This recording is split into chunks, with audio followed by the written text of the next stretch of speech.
Hey everybody, this is Joe G with Touch of the Brush Model Weathering, and welcome to this how-to series how we're going to create a whole new little diorama to display models for the business as well as our own collection. And I have here just a very small diorama. This is about 19.5 inches long, about 1.5 inches tall, and I would say about maybe 3 inches wide. So again, very, very small, but it could be very, very effective, and that's what we're going to do here in this series. And what I have here is I have just some scrap pieces of foam. I believe this is a 1/2 inch foam. I believe, let's say, we actually got a ruler right here. I like this little ruler. And yeah, it's a 1/2 inch foam. So it's, yeah, like I said, it's 1.5 inches tall. And all I did was cut some pieces and I just stacked it up here. So you got 1.5 inches, and it's just something that is again just fairly small enough to where you could bring it to a train show, you can have it display somewhere, maybe have it on a shelf. And it's something to where, for me, um, I've been getting back into model railroading after a couple of months, and I really wanted to do something to something new, something that's different. I wanted to improve some of the skills. I learned a lot of stuff in the last year. Actually, last 2 years, I learned a lot of stuff, especially scenery. And there's a lot of techniques that we're going to do from some of our favorite folks, from Boomer Diorama, from Ken Patterson, all the way to a lot of the guys that I just, I grew up and from the magazines and all that. So let's get started. So this is again, a very simple diorama. I have just some pink foam here. We have some styrofoam, cheap styrofoam, as you can see. And what really got me started with this was I thought about something just boring and flat. And I was like, well, I found this little Woodland Scenics culvert, and it was really pre-made by my friend Darius, and so it hasn't been used yet. And so I stuck this in here, and all I did was add about, I don't know, just a little piece of styrofoam. This is all just glued. And then what I did, and I just used simple Elmer's glue. And, if you want extra strength, I'm sure liquid nails and some of the others will work really, really well. But I just use some simple glue because we're going to be using some plaster over this to really hold it all together. And I put actually some screws in here on the top, 3 in the top, and there's also 2 at the bottom.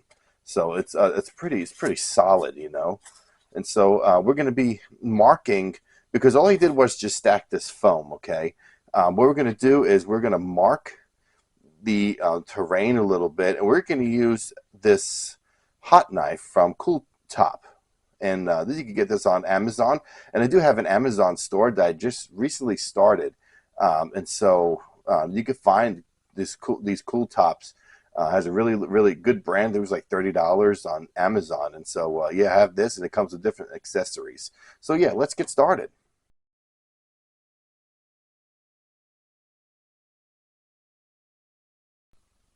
All right, so the first step I'm going to do is we're going to trace out some of the terrain and get it ready for that. And what I have here is a piece of Code 83 Atlas track. And what I'm going to use here instead, this is just a template, but we're going to use a beautiful piece of realistic track made by Oak Hill Model Railroad Track Supply LLC. And I am really, really excited to really show off some really realistic scenery. And I have outgrew the old diorama that I had, and so this is what we're going to do with this one. And so I just have a simple marker here, and what I want is kind of a slope. I want this a little slope a little bit, and so I'm gonna kind of trace this on the side. I'll have pictures and all that stuff for you guys here in a minute, so you kind of see where I'm going for here. And it's just something I want something to slope, and I want something that's going to really, really bring out like a terrain. And I kind of just want it to go down here a little bit. We're going to cut this out here.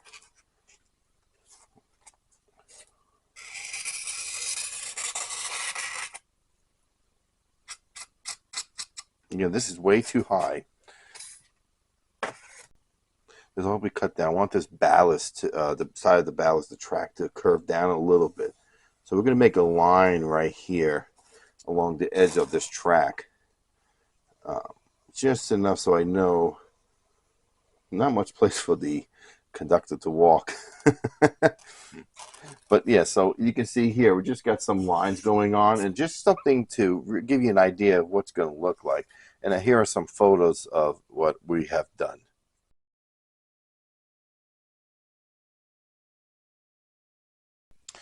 Okay, so we got this hot knife. It's hot now, so we're going to start. So I'm going to take this piece of track off and get this out of the way. When you are working with a hot knife and cutting foam, make sure you have some protection on your face. And so we're going to put this on. This is just a dust mask, and so it would help you with your nails like that. You know, it keeps your face protected from all the toxic fumes, and you don't want to breathe that stuff in. So okay, so we're going to go ahead here, and I just want to do something that's very, very simple. Now this comes with a lot of different shapes, and so what I like about this is I kind of want to go on an angle here. I'm going to go downwards like this here.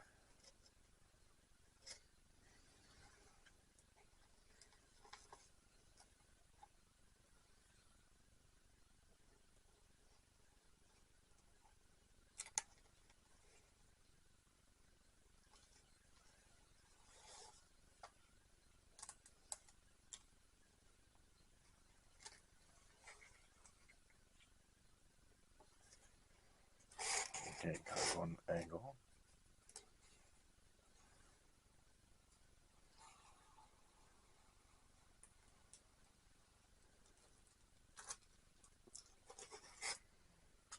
Okay. I want to get a little more of a slant if possible.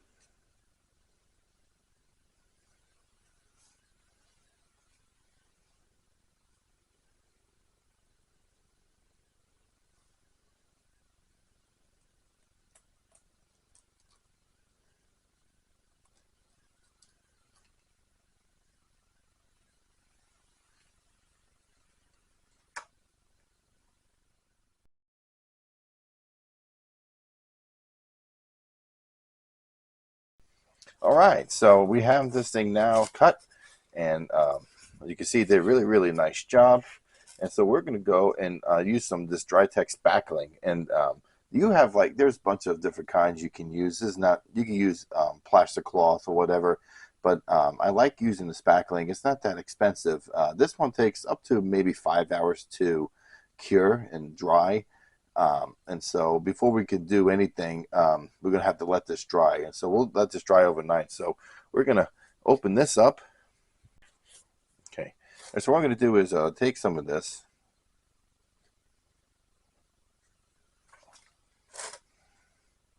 And we're going to just rub it on here. We're going to fill in all the cracks.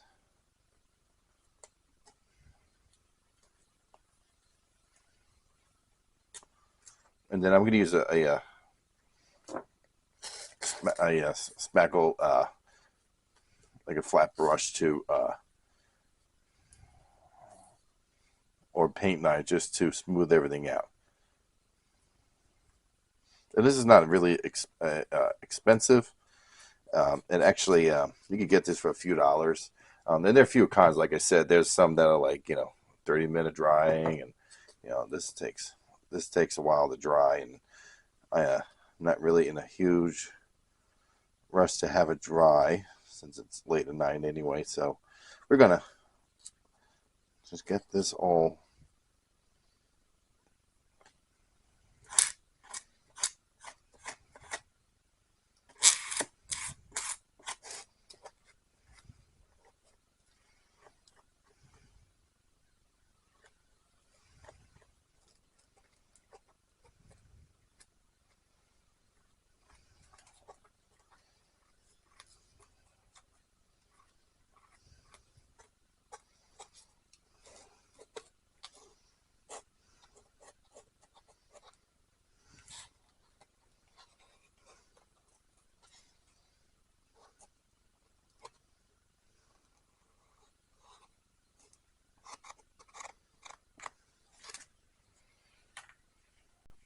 All right, so it is the next day, and you can see this actually dried fairly well, and it's actually a little smooth, and it's actually it's kind of cool actually. I like the way the texture is. And so what we're going to do is I have a little towel here just to that way the dust doesn't build up, but we're going to use just a fine sand block.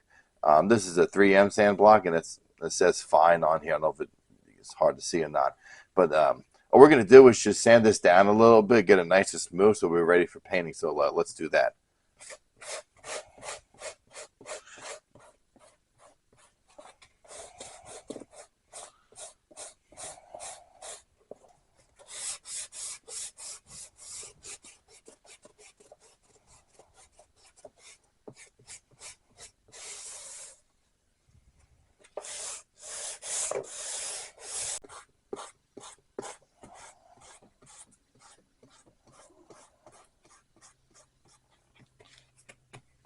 So the reason we're doing this is now again we're putting scenery on top of this here, and you know honestly you don't even probably need to sand it. However, it's easier to paint because you don't have to worry about getting all the little nooks and crannies and have the white showing out.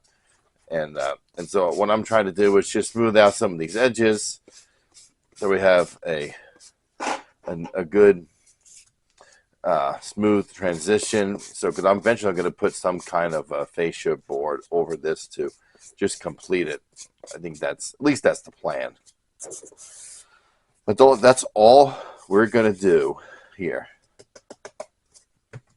And I have a nice thick brush that I use, and I just clean it off a little bit here. And you can use like a small little vacuum if you like, and or at least a little blower, and you can just knock off the rest of this dust off the spackle. So let's get to painting, because the painting's actually we're gonna actually the very most simplest part is the painting part. So let's do that.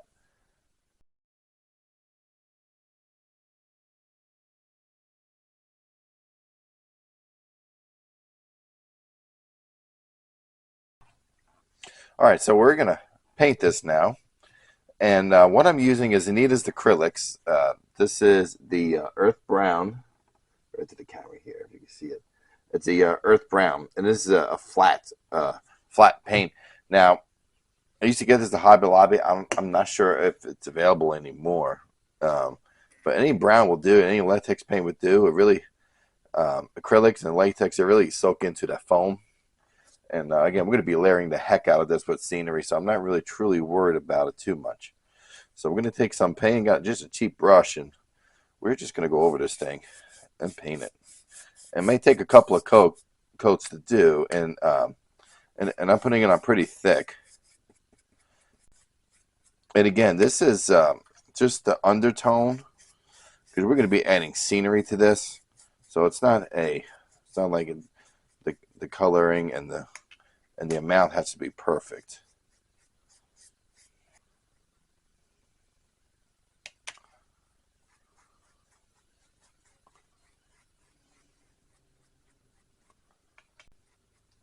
What I might do actually is do a second coat of this, let this dry, and then probably the next day or in a couple of hours, just let it dry. It dries fairly fast. And we'll do a second coat of this.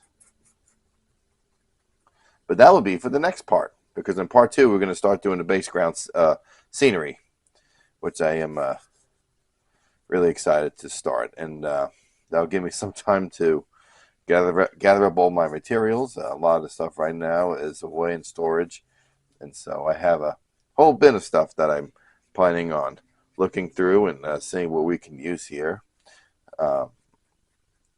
And then we'll continue with the next part. All right, and I'll tackle this here in a second. But I really appreciate everybody hanging out, and I hope you enjoyed this new series here. Again, here's what we're working with as of right now. And we're going to, the second part, in part 2, we're going to put another coat on this, and then we're going to add some basic ground cover, and hopefully by then the track will be in, and then we can start building the track for this little diorama. On this note, I'm Joe G with Touch of the Brush Model Weathering. You guys, take care.